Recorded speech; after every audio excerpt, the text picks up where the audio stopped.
economic crisis facing ordinary people, to show care, to show love, and the necessary dignity that our people deserve as per the provisions of the Constitution. So I'll go into the details of the press brief this week. We are focusing, as I've said, on the rising political repression.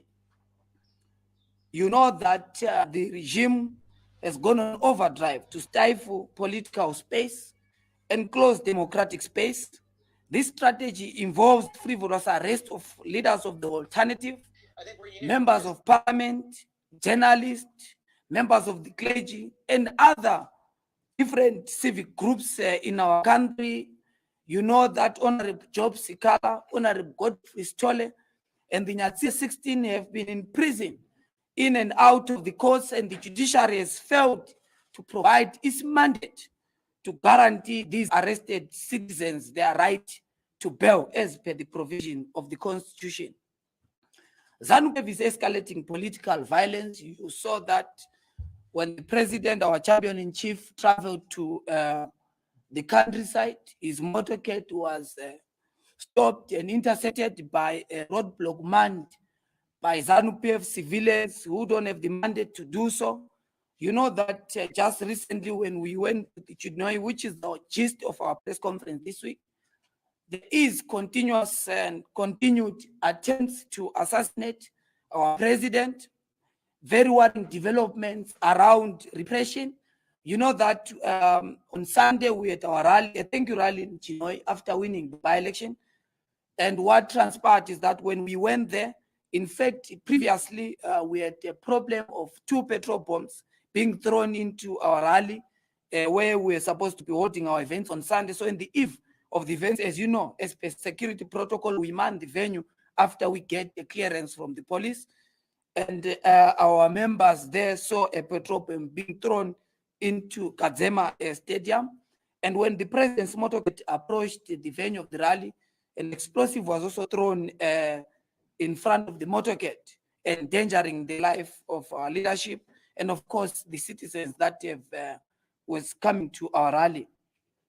We have also seen that when we went to Gokwe, we were affected by roadblocks manned by ZANU-PF and terror groups going after the automobiles of our leadership and making it impossible for us to address a public gathering that was supposed to happen prior to the by-election. But nonetheless, we performed extremely well under very difficult conditions. In the same venue, you've seen the attack on different civic groups. The trade unionists have not been spared. You have seen the attack on ARTU's Leadership Collective, the attack on the student leadership at the University of Zimbabwe after they have decided to protest as per their constitutional right around and in and around the issue of 700% increase on tuition fees. We have also seen the brazen violence and attack of the rights of different civic groups, vendors, and members of the clergy. We had a consultation meeting with the church, and part of the thing that is coming out is that there's a deliberate abuse of the church to try and threaten them that when they associate with the alternative, they are going to lose their stance, which the state claims were given to them by ZANU-PF. So this continued abuse of the law and politics of patronage is very much cause for concern. Of course, I would also go to the issue of the deepening socio-economic crisis. As I've said, you know that the cost of living is increasing. Ordinary people cannot afford, and most of them, particularly civil servants, are earning a salary below the poverty datum line. And this is also happening at the same time when the state requires these civil servants to show up to work despite that they are getting peanuts and a salary that cannot afford them to report to duty every day. So without any ambiguity, we stand clearly in support of the cause by the teaching class and the working class in total in their demands for salary above poverty datum line. We articulate this clearly as we are going to do so in our New Zimbabwe blueprints, which articulate our program of action. How do we intend to resolve all these deepening crises? This is also happening, fellow Zimbabweans, Africans, in the background of the indifference that is shown by the leadership establishment of the ruling party. The country is clearly burning, and the state has shown indifference and carefree attitude towards resolving these problems. The plight of ordinary people is not at the center of government's program of action to resolve this, but instead the regime is focused on deepening its internal power struggles and retention programs, and of course grand corruption that has been exposed by different investigative journalists and different members of the Fourth Estate. State companies continue to be fleeced by criminals directly linked to Mtapa building and relatives of the president, which has been proven by different reports and some that are going to be coming from independent institutions. In addition to that, the regime continues to mortgage the future of our country and resources-based loans with foreign countries and giving tax breaks to big mining corporations and conglomerates in the platinum sector, which is something that is very worrying because this is burdening ordinary citizens with highly individual taxes, violating the process of Section 298 of the Constitution, which states that the burden of taxation must be shared fairly. To this end, the Citizens Coalition is calling for the following. Number one, the return to constitutionalism, rule of law, and democratic practice. Our parliamentaries are going to be very critical in pushing this envelope, particularly to make sure that we advance the principles and values and issues that are raised by ordinary people. So Parliament is going to be a very important zone of our citizen struggle to attempt to resolve some of the crises involving executive tyranny, which is basically the control of the executive, contrary to the provisions of the Constitution, which provides for separation of powers. At the current situation, we see the dominance of the executive without such powers provided for by the Constitution. Number two, we have obviously begin our engagement with Southern African Development Community and the African Union. We have written to these bodies and have set to have meetings with them on the deepening and increased political crisis. And of course, the question of reform, which we think is at the center of Zimbabwe's vicious disputed election that have been visiting this country since 1980. We, of course, also call to Zimbabweans and young people in particular to continuously accept this call to registering to vote, because we believe that at the center of the Zimbabwean legitimacy problem is elections, and we need participatory engagement with our people in terms of making sure that we resolve the crisis in Zimbabwe as we head and enter into the shadows of the next election. We also want to thank, as I'm concluding, we want to thank Zimbabweans who have continued to show support against difficulties. You know that we went to a by-election after the assault to the pro-democracy movement, but we continue to exist. We came in new form and character and launched a new vehicle that has swiped and been present across the length and breadth of our country. And we want to salute and thank Zimbabweans who have stood firm against clearly state-sponsored violence, against brutality. We want to thank ordinary people, members of the Citizens Coalition for Change, who have remained vigilant in the face of authoritarian consolidation and, of course, authoritarian tutelage in the democratic platform in our country. Fellow members of the media, fellow Zimbabweans, this is our press brief for this week. You know that we have begun the culture of briefing the media. That's why this week we focused on the deepening political crisis. I'll take questions if there are any. Thank you.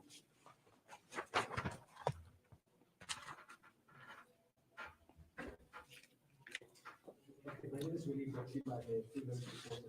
In what you tell deepening political crisis, you indicated in that press conference that you are engaged in that. Would you, by any chance, give us an update of what is the feedback that is actually coming from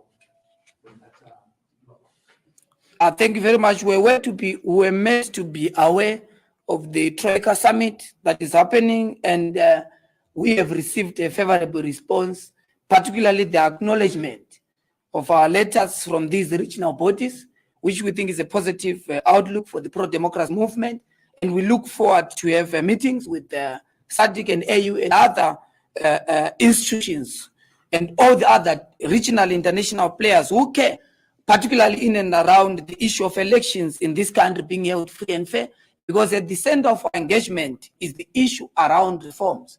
Because we believe that once we resolve the issue around reforms, it means that there is no disputed outcome and there is no disputed leadership. Because at the center of the Zimbabwean problem, we argue and continue to submit this fact that is about legitimacy, it's about governance. We've got a disputed leadership, a leadership that governs without the mandate of ordinary people. So the case of a broken down social contract is the reason why our economy is collapsing, and is of course is the reason why we see corruption being the dominant language in the entire body politic of our country. So that's why we are pushing that envelope and hoping that we are going to be getting favorable response, particularly for our neighbors, because you know that our domestic problem have become a regional issue and even a domestic crisis to the South African government, because we have more than 2 million Zimbabweans that have crossed as economic and political refugees to South Africa. Therefore, our partners and neighbors in the African region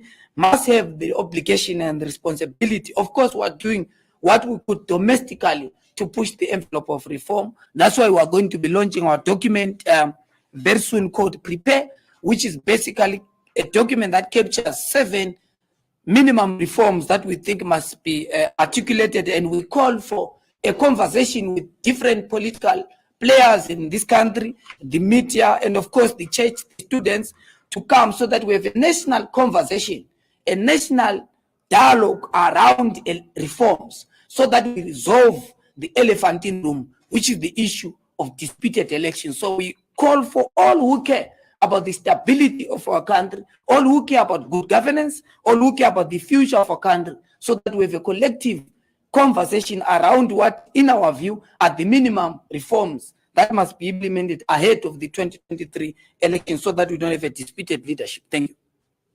Just a quick follow-up. Okay. I followed Ms. Nelson Chamisa's address, and we actually indicated that with or without reforms, you still triumph in the 2023 elections. Does it mean that reforms to CCC are maybe of no value? First, I think it's not he, it's we, the people of Zimbabwe, we the ordinary people, going to emerge victorious in 2023 election. And President Chamisa, as the leading political figure and undisputed leader of the citizens movement, will definitely usher us and lead us towards our path to democratic breakthrough. There's no doubt, we have no doubt in our mind that we are going to win 2023 elections. We are saying this not out of political rhetoric. If you read the Afrobarometer report, it's showing that the Citizens Coalition for Change support is surging, while the regime in Salisbury support is declining. Those are scientific signs that show that there is overwhelming consensus within the ordinary people in our country that Zimbabwe needs change, that Zimbabwe is exhausted of nationalist rhetoric, which does not transform the concrete realities of ordinary people. We have won. If you follow the election in Bulilima as an example, we won against state repression, we won against patronage. That's why we are moving under the philosophy of winning against all odds, because it's not an easy thing to get almost 50% in Gokwe, given the violence that happened. More than 8 government ministers were there. More than 28 vehicles were barricading the roads. Violence became the order of the day. President Chamisa was not allowed his freedom of movement, freedom of assembly, and right to gather with ordinary people in Gokwe Kabuyu. That's why we thanked them in particular, because they then voted for us against these difficulties. This is also happening at the background of weaponization of food. Politics of patronage has been dominant in the political landscape in our country. But our people have still, particularly in the countryside, you know that one of the wards that we won in Bulilima is a ward that has been controlled and dominated by ZANU since 1980. But we managed to grab that seat as the alternative. We managed to win against the difficulties. So it's a clear sign that we push the envelope of reform. We think that there must be reform, not for the selfish benefit of individuals within the rank and file of the alternative, but for the benefit of ordinary people. It's even for the benefit of the government itself, because the government must rule with legitimacy. That's why we call it a government for the people, by the people, for the people. And it must derive its legitimacy and its mandate to govern from the ordinary people. And they do so through the election that happen every 5 years in our country. So reforms are important not for CCC, they are important for Zimbabwe's governance culture. We want to engage with international players. We want to return Zimbabwe back to legitimacy. We do that after we have made sure that our domestic programs and processes are done in a manner that satisfies everyone. So that when we go to bring Zimbabwe back into the international community, everyone has consensus. And we must, as CCC, be able to congratulate the winner. And the loser must be able to congratulate us if we match the winner, as science are telling in the current political environment. Thank you.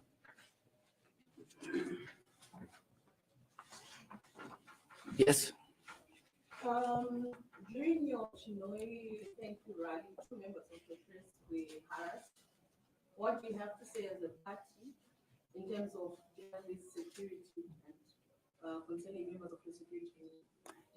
Thank you very much. That's an important question. We stand guided by our statement that we issued. I'm sure we circulated it to the press. But if there's some of you haven't seen it, we can share it with you. But the general view that I can give is that CCC, as an alternative government, values the freedoms of journalists.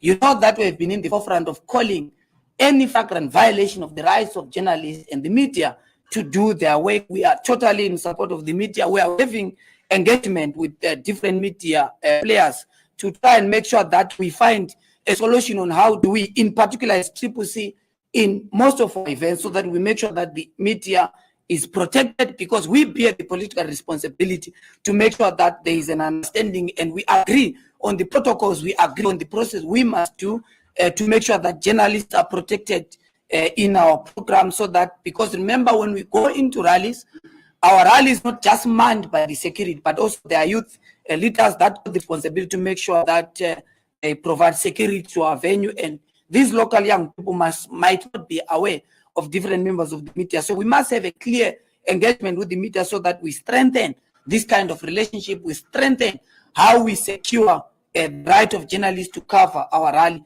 We have no problem. We have even provided platform for the media that cast against us, because we believe that is their constitutional right. We believe that is part of their work, and we've got the political and ethical responsibility to make sure that they do their work without any hindrance. Thank you. Yes, Ruimbo. Thank you, Stella. You speak about winning elections in 2023, but as a political scientist, you're not touching on the transfer of power. Can you speak to that? Okay, no. Thank you very much. I went to school with Ruimbo, so she wants to bring my other identity. I'm here to speak on behalf of the Citizens Coalition for Change, but nonetheless, part of our 7 minimum reforms include the last reform that we talk about is power transfer. We believe that that reform must be in the constitution, like any other jurisdiction in the African continent and the world. There must be a clear stipulated provision in the constitution that defines the role of the winner, the role of the winner, and the role of the loser. Because we think that if it's in the constitution, there is no ambiguity. There must be clarity around transfer of power, and that's a critical reform that we are going to be pushing as the Citizens Coalition for Change, so that there is clarity in terms of who does what is the role of the judiciary, at what stage shall the swearing in happen, and all the other processes that happen after the transfer of power. So we are very, very critical about that. We think that it must be a critical minimum reform that we think must be resolved and be put in the supreme law of the land, so that there is no ambiguity. Thank you. Yes. Today marks exactly 3 months since Kala was arrested. What are you going to do in Okay, thank you very much. I think that we've seen the work that we've done for not just Honorable Scala and Honorable Godfrey Stolen, but also for the Nyatsime 16. We've appealed to all who can to be able to come together so that they resolve this issue, because these champions have become victim of a captured judiciary. We believe that the judiciary must be able not to be a cheerleader on cases of abuse of the law, but they must be able to guarantee the rights of ordinary people, irregardless of where they belong. The law must not be weaponized against political opponents. We read about it in the history of our country. We read about it in the history of oppressive regimes across the world. And we don't think that Zimbabwe, as a constitutional democracy, must be able to continue in that particular path. We are going, obviously, or to answer succinctly on that, we have begun an engagement. I'm sure you're going to be reading in the newspapers, engagement with members of the civil society, members of the church, students, and different sections of society around the collective way forward that Zimbabwe must take, particularly in the light of deepening political crisis, which manifests itself through closure of democratic space, weaponization of the law, and of course, weaponization of bail itself as a weapon against members of the opposition. You know what, Gajena, who stole funds and is visible, is investigated by state agencies, but Wajajgena is working scot-free. We read in the newspaper that is also requesting his passport so that he can continue with his visits across the world. It's clear that the law is now, in fact, what we see is that there is law for ZANU-PF and the law for the rest of us. It's an animal farm kingdom, and that must be resolved. And that takes every Zimbabwean to collectively come together so that we resolve this. I have been in prison myself. You have seen members in the rank and file of the alternative coming in and out of the courts. You have seen state prosecutors running hook, line, and sinker to try and make sure that they thought. You have seen what happened to Honorable Joanna Momombe, Cecilia Chimbire, and others. There's a clear, deliberate agenda and attempt to try and scare us, dismember us, and make sure that we demobilize from participating in this democratic struggle. Against all odds, the leadership collective of the Citizens Coalition for Change will remain vigilant and committed to this struggle. And let me say it here and now, there is no struggle without bruises. There is no struggle without pain. We committed ourselves knowing fully well the cost of fighting a vicious authoritarian dictatorship.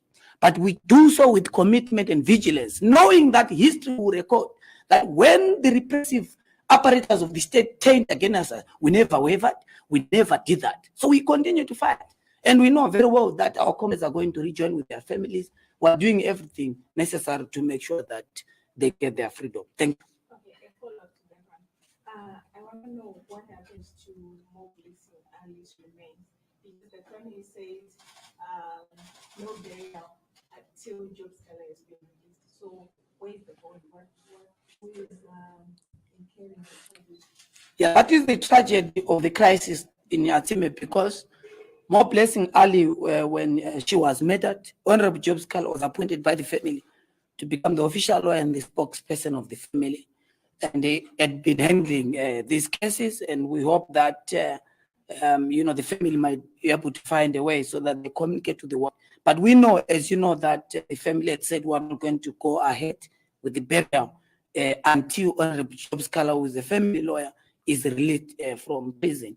We have not yet any further a shift from the family, and you know that More Blessing Ali was our champion, and the family has its own cultural views that we stick to, and we don't want to intervene around that. What we know is that More Blessing Ali, may his soul rest in power, is a victim of the state that has turned against its own children, which is a worrying trend. That's why we're making engagement with different regional international bodies so that we resolve this. We don't believe as the next government of this country that anyone must lose their life on account of politics. People must be allowed to differ and differ with us politically without them being victims of state organs being unleashed to them. Thank you.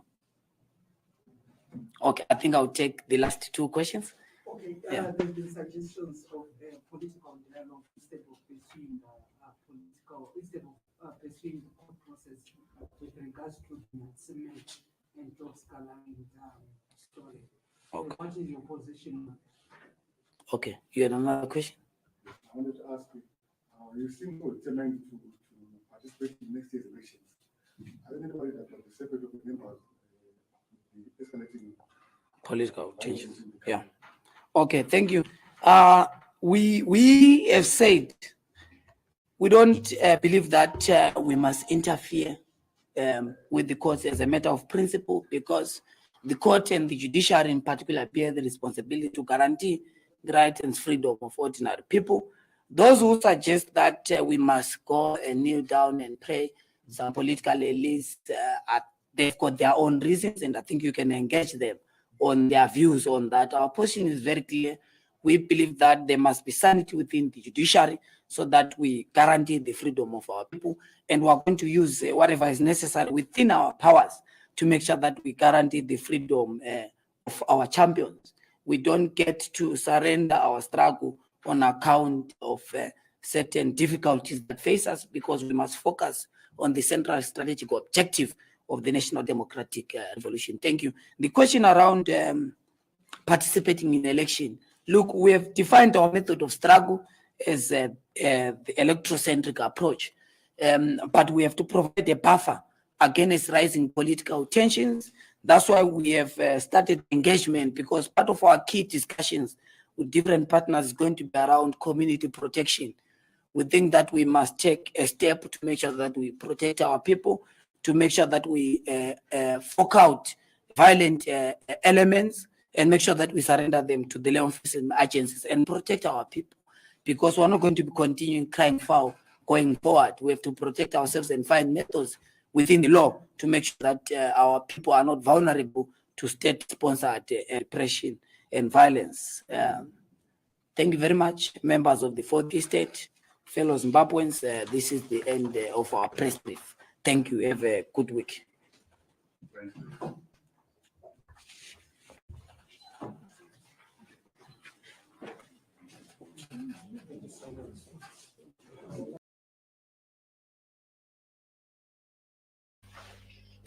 Right. Thank you very much, Team Zimbabwe, for coming to this presser. And you have heard Comrade Ostalos addressing the nation around various issues, around reforms, around all sorts of questions we had. You have heard the answers he brought, the much needed answers on violence, on reforms, on state brutality, on everything we needed answers for.